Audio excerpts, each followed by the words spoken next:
എല്ലാവർക്കും നമസ്കാരം. ഞാൻ സജിത്താണ്.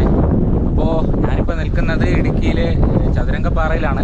ചതുരംഗപ്പാറയിലെ കാറ്റാടി പാടത്താണ് കേട്ടോ ഞാനിപ്പോൾ നിൽക്കുന്നത്. ഞാൻ എൻ്റെ ജീവിതത്തിൽ ആദ്യമായിട്ടാണ് ഇങ്ങനെ കാറ്റാടി, ഇങ്ങനെ സിനിമയിലൊക്കെ കണ്ടിട്ടുണ്ട് ഈ സംഭവം ഇങ്ങനെയൊന്ന് കറങ്ങുന്നത്. പക്ഷേ ജീവിതത്തിൽ ആദ്യമായിട്ടാണ് ഈ ഒരു സംഭവം കാണുന്നത്, കാറ്റാടി പാടവും ഇവിടുത്തെ കാഴ്ചകളും. അപ്പോൾ ഞാനിപ്പോൾ ചതുരംഗപ്പാറയിലെ ഏറ്റവും ടോപ്പിലാണ് നിൽക്കുന്നത്. ഇവിടെ ഏകദേശം 2-3 കാറ്റാടി, ഇങ്ങനെ മറ്റേ കാറ്റാടി മരങ്ങളുണ്ട്. അതായത് നമ്മുടെ ഈ വൈദ്യുതി എടുക്കുന്ന കാറ്റാടി മരം. അപ്പം ഇവിടുത്തെ കുറച്ച് കാഴ്ചകൾ കാണിച്ചു തരാം. അപ്പോൾ എല്ലാവരും ഈ ഒരു കാഴ്ച എന്തായാലും പോയി കണ്ടിട്ട് വരിക. അപ്പോൾ അതുപോലെ എന്നെ സപ്പോർട്ട് ചെയ്യുക എല്ലാവരും. എന്തായാലും ചതുരംഗപ്പാറയിലെ കാഴ്ചകളുടെ വീഡിയോ യൂട്യൂബിൽ വരുന്നുണ്ട്, എല്ലാവരും സപ്പോർട്ട് ചെയ്യും. ഇവിടെ കണ്ട 5 കാറ്റാടി വരുന്നുണ്ട്. 1, 2, 3, 4, 5 എണ്ണം ഉണ്ട്. 5 എണ്ണത്തിൽ 3 എണ്ണം മാത്രമേ ഇതുപോലെ നിന്ന് കറങ്ങുന്നുള്ളൂ. കണ്ട, ഇത് 1, അതുപോലെ അത് 2, പിന്നെ ഇത് അങ്ങ് കണ്ട 3 എണ്ണം. 3 എണ്ണം ഇങ്ങനെ നിന്ന് കറങ്ങുന്നുണ്ട്. അപ്പോൾ ബാക്കിയൊന്നും കറങ്ങുന്നില്ല, എന്തോ കംപ്ലൈൻ്റ് ആണെന്നാണ് തോന്നുന്നത്. പക്ഷേ ഇവിടെ അടിപൊളിയാണ് കേട്ടോ. ഇവിടെ നിന്ന് കഴിഞ്ഞാൽ നമുക്കിതാ തമിഴ്നാട് കാണാൻ